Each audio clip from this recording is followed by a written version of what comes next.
Kebetulan Bunita lagi buat sambal nih. Di tengah pandemi yang masih berlangsung hingga saat ini, memang sebagian besar aktivitas kita lakukan di dalam rumah. Namun meskipun demikian, kita tetap harus melaksanakan sesuatu yang bernilai positif.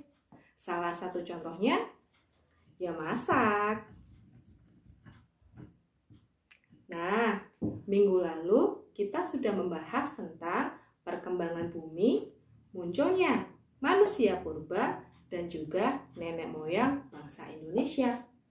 Untuk pertemuan kita hari ini, kita mau bahas tentang apa ya? Kira-kira tentang apa ya? Ada cobek. Bagaimana kalau pertemuan kali ini kita bahasnya tentang hasil kebudayaan masa praaksara? Salah satu contohnya ya cobek ini. Gimana? Setuju kan?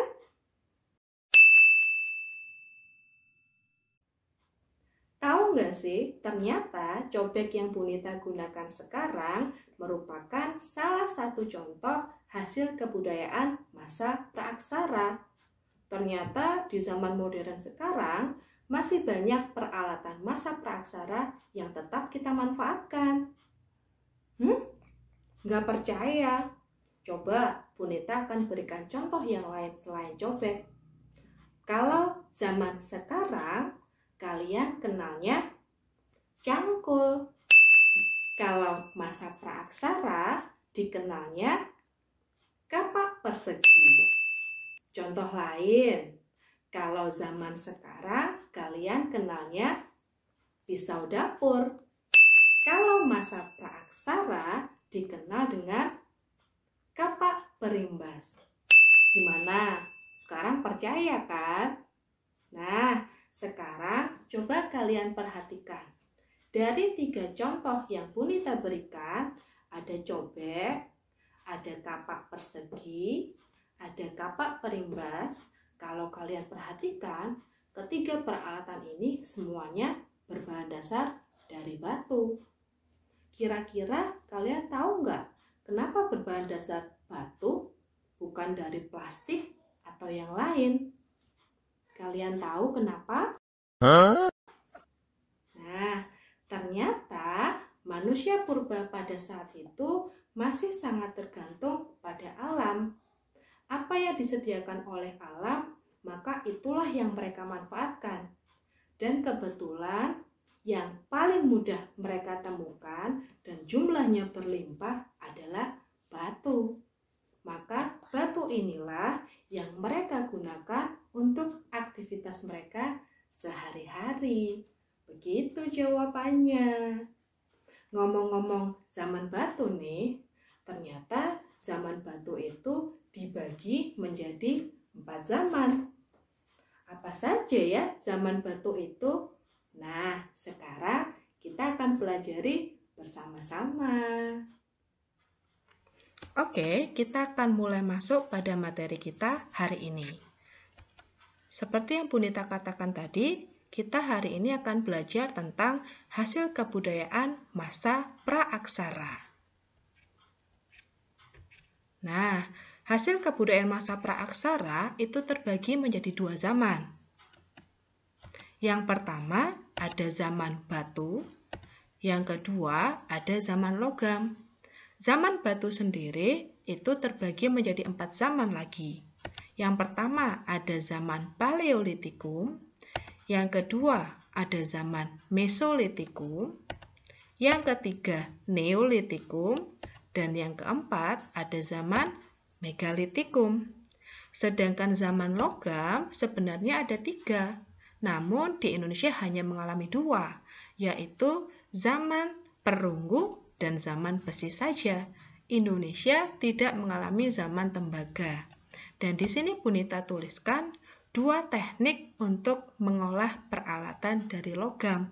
Yang pertama ada teknik cetak lilin dan yang kedua ada teknik cetak setangkup. Oke, kita akan mulai pembahasan kita dimulai dari zaman batu ya. Nah, Kita mulai dari zaman Paleolitikum atau zaman batu tua. Nah, ciri khas khusus dari zaman Paleolitikum adalah peralatan yang dihasilkan itu dari batuan yang masih kasar. Kenapa demikian? Karena pemikiran manusia purba pada zaman Paleolitikum ini masih cenderung rendah, masih cenderung primitif, maka mereka belum bisa mengolah batu yang ada di alam. Mereka akan langsung memanfaatkan batu tersebut untuk aktivitas mereka sehari-hari.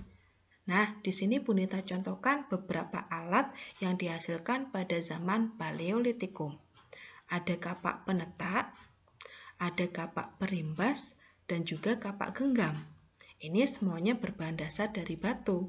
Dan kalau kalian lihat, permukaannya memang masih sangat kasar ya. Nah, di bagian bawah ada kebudayaan ngandong. Kenapa disebut dengan kebudayaan ngandong? Karena alat-alat yang ditemukan semuanya dari tulang. Ada dari gigi taring, ada dari tulang rusuk, ada juga dari tanduk binatang. Makanya disebut dengan kebudayaan ngandong. Begitu. Lalu, ciri khas yang lain dari zaman Paleolitikum atau zaman batu tua adalah manusia purbanya sangat tergantung pada alam. Apa saja ketergantungan mereka? Yang pertama, mereka tidak bisa menghasilkan makanan mereka sendiri. Apa sebutannya? Sebutannya food gathering. Salah satu aktivitas yang mereka lakukan adalah berburu. Nah, apalagi ya sebatas mengumpulkan makanan yang ada di alam tentunya. Akibat dari ketergantungan pada alam inilah mereka belum bisa menetap di satu tempat yang sama, alias mereka masih nomaden.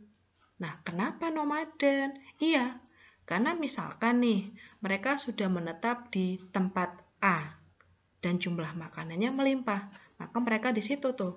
Tapi begitu di tempat A itu makanannya sudah habis, maka mereka akan berpindah ke tempat lain yang makanannya banyak. Dan perlu diingat, manusia purba itu selalu bertempat tinggal di daerah yang dekat dengan sumber air. Begitu. Lalu ciri khas selanjutnya dari masa Paleolitikum atau batu tua adalah mereka belum mampu mengolah makanan sendiri. Ingat, mereka belum mengenal api loh. Api belum mereka temukan. Jadi semua makanan yang mereka makan, yang mereka konsumsi, semuanya dalam kondisi masih mentah. Mungkin kalau sekarang seperti makan sushi. Begitu. Dan mungkin sejarah awal kapan manusia suka memakan daging, ya mungkin pada masa Paleolitikum ini. Tapi ingat, belum dimasak ya, mereka makan secara mentah. Nah, kita lanjut ya. Zaman yang kedua dari zaman batu adalah zaman Mesolitikum atau zaman batu tengah atau disebut juga dengan Madya. Nah, berbeda dengan masa sebelumnya, yaitu Paleolitikum, manusia purba di zaman Mesolitikum punya kebudayaan yang jauh lebih meningkat dibanding sebelumnya. Apa buktinya? Buktinya adalah alat-alat yang ditemukan pada masa Mesolitikum ini jauh lebih baik dari masa sebelumnya. Sudah setengah diasah, meskipun belum sempurna. Nah, apa saja alatnya? Yang pertama, ada kebudayaan tulang sampung. Kenapa namanya tulang sampung? Karena memang ditemukan di Gua Sampung. Dan sebagian besar alatnya dari tulang. Lalu, contoh alat yang kedua adalah mata panah Toala. Nah, ada ciri khasnya juga. Mata panah Toala ini terbuat dari batu, tapi punya ciri khas nih. Ciri khasnya apa? Kalau kalian perhatikan, di sisi dari mata panahnya semuanya bergerigi. Nah, ini adalah ciri khas dari mata panah Toala.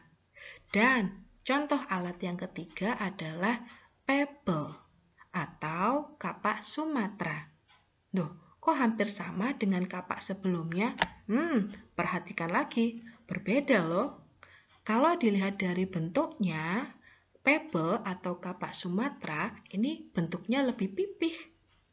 Artinya telah ada pengolahan yang dilakukan oleh manusia purba. Jadi tidak langsung diambil dari alam dan langsung digunakan, tidak, tapi diolah terlebih dahulu. Karena dikatakan di zaman Mesolitikum alat yang dihasilkan sudah setengah diasah. Nah, ciri khas yang lain dari zaman Mesolitikum adalah mereka sudah mulai mengenal sistem kepercayaan, tapi masih sangat sederhana. Nah, buktinya apa ya? Mungkin kalian pernah dengar Gua Leang-Leang di Sulawesi Selatan. Di dinding guanya banyak kita jumpai lukisan sederhana. Ada juga gambar hewan yang sedang diburu oleh manusia purbanya. Ada juga gambar telapak tangan. Kadang telapak tangannya lengkap, 5 jari. Tapi kadang ada lukisan telapak tangan yang jarinya tidak lengkap. Mungkin 4. Apakah artinya manusia purba masa Mesolitikum ini sudah bisa berhitung? Mungkinkah begitu? Ternyata bukan. Nah, lukisan telapak tangan di dinding gua yang tidak lengkap ini menandakan bahwa salah satu anggota keluarga mereka telah meninggal dunia. Maka tanda mereka berduka cita dengan cara salah satu ruas jarinya diputus. Makanya jumlahnya tidak lengkap 5. Begitu. Atau kalian masih ingat sistem kepercayaan yang paling sederhana? Ada animisme, ada dinamisme, ada totemisme. Saya kasih tahu rahasianya ya, biar kalian mudah ingat. Coba, contoh. Animisme. Pengertiannya adalah manusia yang percaya pada arwah nenek moyang. Nah, menyembah arwah nenek moyang. Kita pakai animisme, kata kuncinya A, dari kata arwah. Mudah kan? Nah, kalau dinamisme gimana? Kata kuncinya dari huruf D, dari kata benda. Berarti kepercayaan pada benda-benda tertentu. Sedangkan totemisme kata kuncinya T dari kata tokek. Loh, kok tokek? Karena totemisme itu percaya pada hewan-hewan tertentu merupakan penjelmaan dari nenek moyang. Maka Bunita di sini pakai kata kunci T, tokek. Percaya pada hewan kan artinya? Gimana? Mudah kan? Mudah kok. Nah, ciri khas yang ketiga, kita kembali ke sini dari Mesolitikum adalah mereka sudah semi-nomaden. Apa itu semi-nomaden? Semi-nomaden itu artinya mereka sudah setengah menetap. Nah, coba kalian perhatikan gambar yang Ibu sajikan. Di situ tampak bahwa manusia purba hidupnya di tepi laut. Lalu di situ tampak juga rumah yang semi permanen. Nah, ini membuktikan bahwa mereka di situ sudah mulai menetap, meskipun masih sementara. Nah, kenapa kok tinggalnya di tepi laut? Ingat, di laut pasti banyak ikannya kan? Nah, makanya mereka tinggal di situ. Nah, bukti lain kalau mereka sudah mulai menetap, setengah menetap adalah adanya Cokkenmodinger. Kalian lihat di sebelah kanan sendiri gambarnya. Nah, itu adalah Cokkenmodinger. Apa sih Cokkenmodinger itu? Cokkenmodinger adalah sampah kulit kerang yang sudah menumpuk sekian banyak dan ditinggal sekian ratus tahun, akhirnya sudah membatu. Itu namanya Cokkenmodinger. Kok bisa jadi bukti? Iya, dengan sebanyak itu sampah kulit kerangnya berarti dapat dikatakan manusia purbanya sudah menetap. Ya, bisa dikatakan mungkin itu tempat pembuangan akhirnya saat itu ya. Nah, ciri khas yang keempat dari zaman Mesolitikum adalah, nah ini sangat-sangat luar biasa. Karena apa? Di zaman Mesolitikum, manusia purbanya sudah menemukan api. Hebat tak? Nah, gimana caranya mereka menemukan api? Apakah seperti adanya petir menyambar pohon begitu? Nah, ternyata bukan. Manusia purba menemukan api itu memang secara tidak sengaja. Dari ketika ada batu yang tertumbuk dengan batu, dan ternyata ketika saling bertumbuk tadi, saling bergesek tadi batunya, ternyata menimbulkan percikan api. Oleh manusia purba diperhatikan, wah ternyata bisa menimbulkan percikan. Mereka coba, dan ternyata memang bisa menimbulkan api. Ada juga cara lain dengan menggesek-gesekkan ranting ke daun yang kering. Nah, fungsi lain dari api adalah selain mereka bisa mengolah makanan yang sebelumnya mereka memakan makanan secara mentah ya. Nah, setelah ditemukannya api, mereka sudah bisa mengolah makanan. Selain itu, api juga mereka gunakan untuk berlindung dari hewan buas, untuk menghalau. Nah, selain itu juga api digunakan untuk menghangatkan tubuh mereka, terutama di malam hari. Begitu. Lanjut. Masa selanjutnya adalah Neolitikum atau zaman batu muda. Nah, dibanding dua zaman sebelumnya, di zaman Neolitikum ini hasil kebudayaannya sudah sangat-sangat mumpuni. Karena apa? Alat yang dihasilkan itu sudah sangat-sangat luar biasa, sudah diasah halus. Jadi sudah sangat tinggi kebudayaannya. Apa buktinya? Di sini Bu Nita contohkan dua alatnya, dua peralatan masa Neolitikum. Ada kapak persegi di situ, ada juga kapak lonjong. Untuk kapak persegi, ini adalah cikal bakal dari cangkul, seperti yang Bu Nita katakan di awal tadi ya. Nah, kalau kalian perhatikan, Bu, itu kok mengkilap sekali? Iya, karena sudah diasah. Dan kenapa batunya ada motif? Nah, ternyata kapak persegi ini dibuat dari jenis batu akik, khususnya batu kalsedon. Batu akik kan kalau semakin diasah halus begitu, motifnya semakin kelihatan. Nah, kalau kalian perhatikan tuh, kan ada motifnya. Nah, kalau sekarang dipakai perhiasan ya. Kalau dulu dipakai untuk cangkul. Nah, kapak persegi itu banyak ditemui di Indonesia bagian barat. Sedangkan kapak lonjong banyak ditemui di Indonesia bagian timur. Nah, kita lanjut ke ciri khas selanjutnya ya. Kalau tadi batunya sudah diasah halus, ya. Ciri khas yang kedua adalah pada zaman Neolitikum, manusia purbanya sudah menetap. Karena apa? Mereka sudah mulai mengenal bercocok tanam. Jadi, mau tidak mau mereka harus menjaga lahannya sehingga mereka menetap. Ciri khas yang ketiga adalah food producing. Apa artinya? Nah, manusia purbanya sudah menghasilkan makanan sendiri. Lewat apa? Ya salah satunya lewat bercocok tanam tadi. Hebat kan? Nah, ciri khas yang keempat adalah adanya pembagian kerja.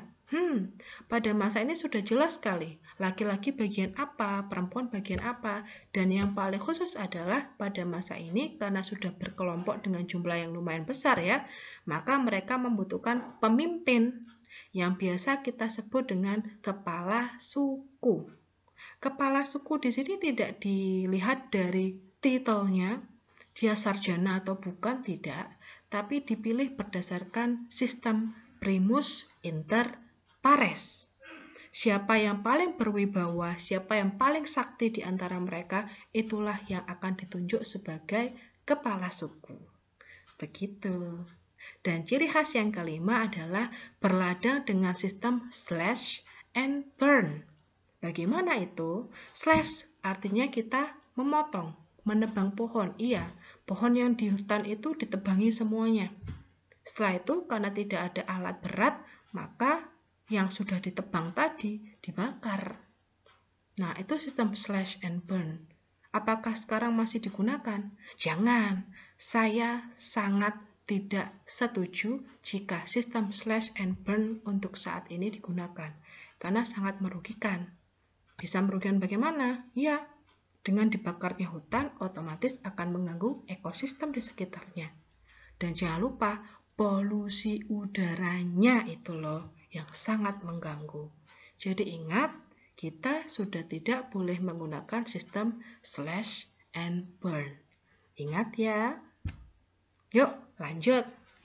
Ciri khas selanjutnya dari zaman Neolitikum adalah sudah mengenal sistem barter dan mereka sudah beternak. Keren ya? Nah, lanjut nih. Ini Bu Nita berikan beberapa gambar yang berkaitan dengan kehidupan pada masa Neolitikum. Nah, di gambar kiri atas tampak ada pria dan wanita yang bertugas untuk merawat tanaman mereka. Dan jangan lupa, ibu juga punya kewajiban untuk mendidik anaknya bagaimana cara mengolah tanaman yang baik dan sebagainya, merawat putra-putri mereka. Lalu ada juga laki-laki yang bertugas untuk beternak. Ada juga laki-laki yang bertugas untuk membangun rumah. Kalau kalian perhatikan, itu rumahnya sudah permanen ya, artinya mereka sudah menetap di situ. Lalu di gambar kanan atas kalian ada gambar sistem barter. Kalau barter di sini itu tidak mengenal sistem nilai. Jadi kalau misalkan Bu Nita punya buah, Bu Nita mau tukar dengan ayam, ya santai aja. Meskipun nilainya tidak sama ya. Buah sama ayam, mahalan mana? Jelas ayam. Tapi karena ini barter, tidak mengenal sistem nilai. Pokoknya saling butuh aja. Begitu. Lalu yang bagian bawah itu adalah sistem slash and burn. Yang tadi Bu Nita jelaskan sangat-sangat tidak cocok jika kita gunakan saat ini. Nah, zaman batu yang keempat adalah zaman Megalitikum atau zaman batu besar. Kenapa disebut dengan Megalitikum? Karena semua alat yang dihasilkan dari batu yang berukuran besar. Dan peralatan ini dibuat dengan tujuan untuk menyembah roh nenek moyang mereka. Nah, begitu. Ada 5 contoh. Ada menhir, ada sarkofagus, ada dolmen, ada kubur batu, dan juga punden berundak yang merupakan cikal bakal dari candi. Nah, dari 5 contoh yang Bu Nita berikan, ada hal yang menarik. Kalau kita perhatikan, baik itu dolmen, menhir, lalu kubur batu, sarkofagus, dan juga punden berundak, semuanya dibangun dan dihadapkan ke arah gunung. Kenapa ya semuanya menghadap ke arah gunung? Ada yang tahu jawabannya? Apa coba? Nggak tahu. Oke, Bu Nita akan coba jelaskan. Jadi, pada masa itu dikenal konsep bahwa dewa, dewi, atau roh nenek moyang mereka tinggalnya di tempat yang paling tinggi. Sementara di bumi tempat yang paling tinggi kan gunung. Jadi, semua bangunan Megalitikum dibangun dan dihadapkan ke arah gunung. Paham maksudnya? Nah, sampai di sini, adakah yang masih belum paham? Pintar semua. Sudah paham ya? Nah, kalau sudah, kita masuk ke pembahasan kebudayaan pada zaman logam atau disebut juga dengan zaman perundagian. Oke, zaman logam. Nah, siapa yang membawa zaman logam? Jadi kebudayaan logam ini dibawa oleh ras Melayu muda atau kita kenal dengan Deutero Melayu. Loh Bu, kalau zaman batu tadi siapa yang bawa? Sedangkan zaman batu dibawa oleh ras Melayu tua atau kita sebut dengan Proto Melayu. Nah, zaman logam di Indonesia dikenal juga dengan sebutan kebudayaan Dongson, Vietnam. Karena secara tidak langsung kita memang dipengaruhi dari Dongson, Vietnam. Nah, di awal tadi Bunita menyebutkan ada 2 teknik pengolahan logam. Ada cetak lilin, ada cetak setangkup. Gimana caranya? Yuk kita simak. Nah, yang pertama teknik cetak lilin. Nah, kalau diperhatikan dari gambar, berarti kita mulai dari kita membuat model 3D. Dari apa bahannya? Dari bahan lilin. Jadi misalkan Bunita mau buat cincin nih, maka Bunita akan mengambil lilin dan mengukir cincin itu dari bahan lilin tadi sampai sempurna. Setelah itu, model dari lilin tadi akan Bunita tutup dengan tanah liat. Saya tutup semuanya nih. Tapi saya tidak lupa memberikan lubang di bagian bawahnya. Untuk apa Bu lubangnya? Nanti lilin dan tanah liat itu akan Bunita bakar. Otomatis yang mencair adalah lilin. Lilinnya keluar dari lubang tadi dan tanah liatnya akan mengeras. Otomatis dalam tanah liat tadi sudah muncul rongga yang sesuai dengan model 3D kita tadi.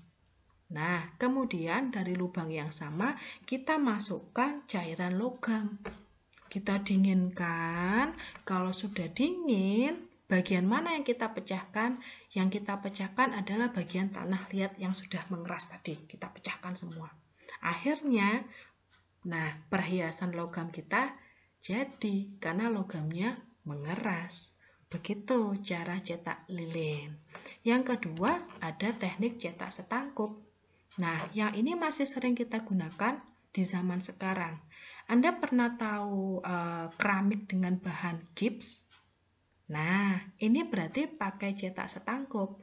Karena apa? Cetak setangkup ini berarti kita membutuhkan 2 sisi.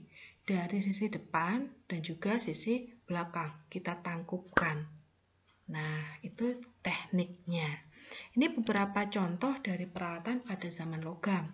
Di situ ada kapak corong dan juga candrasa. Lalu ada juga nekara dan muko. Ingat, nekara, bukan neraka ya. Nah, nekara dan muko ini biasa digunakan pada saat upacara keagamaan. Upacara untuk menyembah roh nenek moyang ini selalu ada. Lalu ada juga perhiasan dari bahan perunggu. Dan yang tidak kalah penting adalah di zaman logam ternyata juga sudah ditemukan semacam peralatan dari tanah liat. Ada yang tahu itu apa? Iya, salah satu contohnya adalah gerabah. Nah, paham ya sekarang ya? Gerabah ini biasanya selain dibuat untuk hiasan, kalau zaman sekarang ya, kalau zaman dulu digunakan untuk apa? Biasanya digunakan untuk perlengkapan bekal kubur. Jadi bekal kubur nanti dimasukkan ke dalam gerabah, lalu dikubur bersama mayatnya. Atau bisa juga digunakan sebagai tempat untuk menyimpan air, makanan, dan sejenisnya. Begitu. Jelas ya sampai sini ya? Oke, kita lanjutkan. Nah, tidak lupa, setiap kali pertemuan kita, Bunita selalu menyisipkan tugas individu yang simple, sehingga tidak akan mempersulit Anda. Nah, tugasnya apa? Jadi, nanti kalian mencari minimal 2 benda hasil kebudayaan masa praaksara yang ada di dalam rumah kalian. Jadi kalian tidak perlu keluar dari rumah.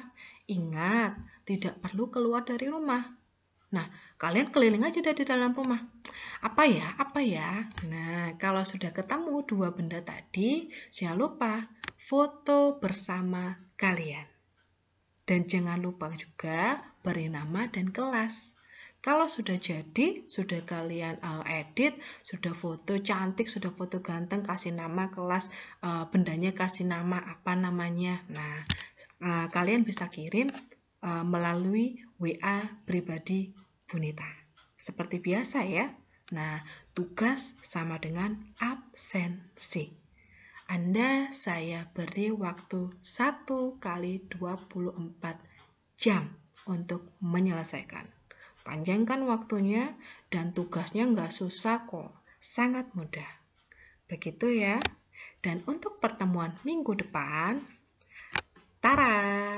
Kita karena sudah masuk minggu keempat untuk minggu depan, maka jadwalnya adalah ulangan harian pertama untuk sejarah Indonesia.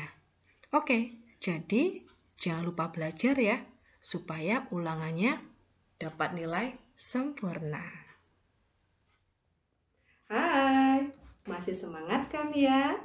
Nah, di zaman semodern apapun kita hidup saat ini, jangan sampai kita melupakan tradisi nenek moyang kita. Seharusnya kita jaga dan tetap kita lestarikan. Dan ingat, kalian harus tetap berada di rumah dan jaga kesehatan. Sampai jumpa minggu depan, karena minggu depan kita ulangan harian pertama untuk sejarah Indonesia. Begitu ya. Selamat pagi. Wassalamualaikum warahmatullahi wabarakatuh. Skariga! Jaya, jaya, luar biasa.